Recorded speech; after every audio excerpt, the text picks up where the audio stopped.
0 से लेके a तक root x upon root x plus root के अंदर a माइनस एक्स। अभी इंटीग्रेशन का एक छोटा सा क्वेश्चन है। अब अगर किसी बच्चे ने इसको विदाउट प्रॉपर्टी यूज़ किया तो बहुत टाइम लगेगा उसको और सॉल्व होगा भी नहीं, क्योंकि बनाया इस तरह से क्या है कि इसमें प्रॉपर्टी का यूज़ किया जा सके। 0 से a तक लिमिट थी, क्वेश्चन को देखा, खुश होना है और स्टार्ट कर देना है।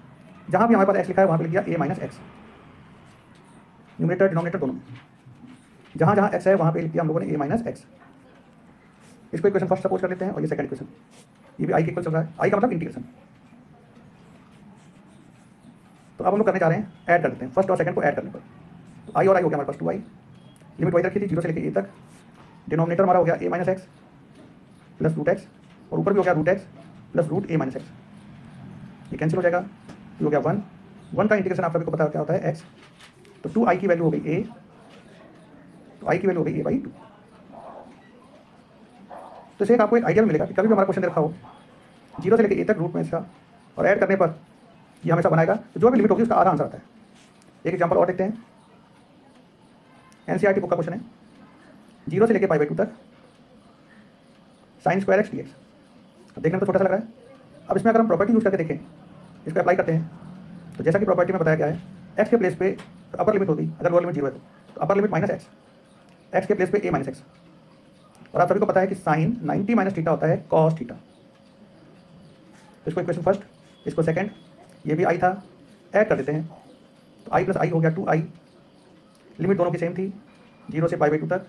क्वेश्चन दे रखा था sine square x, property use करने के बाद इसकी वैल्यू हो गई कॉस स्क्वायर एक्स, और sine square x plus cos square x की वैल्यू आप सभी को पता है कितनी होती है 1, और 1 का इंटीग्रेशन होता है x। अब लिमिट अप्लाई करने पर हमारे पास आंसर आने वाला है, इसकी वैल्यू हो गई π/2, तो i की वैल्यू हो गई π/4। अगर ये कैंसिल हो जाएगा तो जो भी लिमिट रखी है अपर लिमिट उसका आधा हो जाता है डायरेक्ट। एक और एग्जांपल हम लोग चेक करते हैं, ये रखा है फंक्शन 0 से लेकर a तक fx upon fx plus fa minus x dx। 0 से a लिमिट थी, क्वेश्चन समझ में नहीं आ रहा था, तो वही किंग्स प्रॉपर्टी अप्लाई कर दी गई। जहाँ जहाँ x है वहाँ पे क्या लिख दिया हम लोगों ने a माइनस एक्स, जहाँ जहाँ x लिखा है वहाँ पे लिख दिया a माइनस एक्स। तो अभी क्वेश्चन बन गया हमारे पास, न्यूमरेटर में आ गया a माइनस एक्स, डिनोमिनेटर में आ गया हमारे पास fx और fa माइनस एक्स का सम। अभी क्वेश्चन फर्स्ट अगर है, इसको सेकंड ऐड कर लेते हैं, इनको ऐड कर देंगे तो i और i दोनों मिलकर हो गया 2i। लिमिट दोनों की सेम थी 0 से a तक, ऊपर हो गया हमारे पास fx plus fa minus x, denominator भी हो गया हमारे पास fx plus fa minus x. 1 का इंटीग्रेशन हो गया x, 2i की वैल्यू हो गई a, तो i की वैल्यू हो गई a/2। तो जो भी हमारी लिमिट थी अपर लिमिट उसका आधा हो जाता है अगर ये पूरा पूरा कैंसिल हो जाए। एक और क्वेश्चन देख लेते हैं हम लोग, ठीक से देखिएगा, 0 से π/2 1/1 प्लस रूट 10x। अब देखने में कितना टिपिकल लग रहा है क्वेश्चन। अब इसको साइन कॉस में चेंज करके देखते हैं, तो रूट 10x को लिख सकते हैं साइन अपॉन कॉस, एलसीएम आ गया हमारे पास रूट कॉस एक्स, और ये क्वेश्चन बन गया root cos x plus root sine x. Question को बहुत अच्छी तरह समझें, लिमिट 0 से π/2, रूट लगा है, कॉम्प्लेक्स है, इंटीग्रेशन में प्रॉब्लम आएगी तो हम लोग इसकी प्रॉपर्टी का यूज करते हैं, डेफिनेट इंटीग्रेशन की। तो जहाँ जहाँ x है वही किंग्स प्रॉपर्टी, x के प्लेस पे लिख दिया कॉस 90 माइनस एक्स, जहाँ भी x लिखा है वहाँ पे π/2 माइनस एक्स, रूट में साइन के अंदर π/2 माइनस एक्स।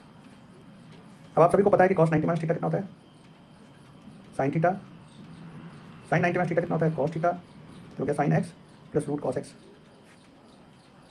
इसको सेकंड इक्वेशन ऐड कर लेते हैं, तो फर्स्ट और सेकंड को ऐड करने पर हमारे पास आ गया 2i, लिमिट हो गई 0 से π/2 तक, ऊपर हो गया cos x plus root sine x, upon नीचे भी यही हो गया root cos x plus root sine x.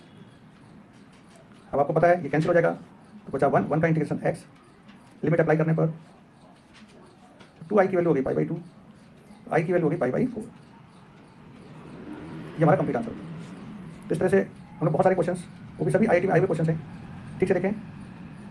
अब आपको क्वेश्चंस देखते कैसे पहचानना है, जैसे ये लिखा है cot की पावर nx, तो अगर इसको साइन कॉस में चेंज करेंगे तो ये साइन की पावर nx अपॉन साइन की पावर nx प्लस कॉस की पावर nx। फिर वही प्रॉपर्टी अप्लाई कर रहे हैं हम लोग, किंग प्रॉपर्टी, और ऐड करने पर i और i 2i, 1 का इंटीग्रेशन x। तो इसमें डायरेक्ट आंसर आप देख सकते हैं, जो भी लिमिट होगी अपर लिमिट उसका आधा, पाई बाई टू का हाफ पाई बाई 4। तो अब आपको एक कंडीशन समझ में आ गई, अगर साइन और कॉस रिपीट हो रहे हैं तो इसका आंसर आता है पाई बाई 4। अब आप एनसीईआरटी के स्टार्टिंग के क्वेश्चन को देख सकते हैं, सभी इसी फॉर्म में रखें। अब एक और आईआईटी का क्वेश्चन लेते हैं, लिमिट 0 से लेकर पाई बाई 2 तक। यहाँ पे आ गया हमारे पास 10 की पावर 3/2 अपॉन 10 की पावर 3/2x प्लस कॉट की पावर 3/2x। लिमिट को ठीक से देखें, 0 से pi by 2, Kings property apply करने पर 10 वाला कॉट में, कॉट वाला 10 में, ऐड करने पर ये 1 आ जाएगा, कैंसिल हो जाएंगे सब। तो जो भी लिमिट रखी 0 से a तक उसका आधा, इसका आंसर कितना आएगा पाई बाई 2 का हाफ पाई बाई 4। अब आप क्वेश्चन देख के डायरेक्ट आंसर बताने लगे।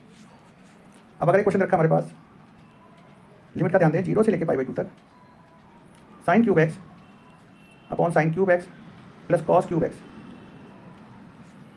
तो इसमें वही किंग्स प्रॉपर्टी अप्लाई करने पर ये फिर से साइन वाला कॉस में, कॉस वाला साइन में चेंज हो जाएगा, ऐड करने पर फिर से वही बनाएगा 1 का इंटीग्रेशन एक्स। अपर लिमिट 0 से पाई बाई 2 तक है, आंसर क्या आएगा 0 से पाई बाई 2 तक जो भी लिमिट होती है उसका आधा कर देंगे।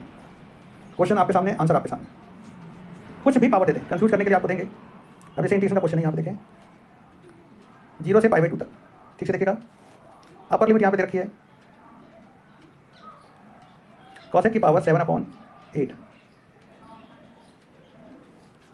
अपॉन कॉसेक की पावर 7/8 प्लस सेक की पावर 7/8x। अब कॉसेक वाला सेक में, सेक वाला कॉसेक में चेंज हो जाता है अगर लिमिट 0 से पाई बाई 2 तक देखिए। तो अब आप डायरेक्ट आंसर इसको देख के बता सकते हैं कि इसका आंसर होगा 0 से पाई बाई अपर लिमिट का आधा।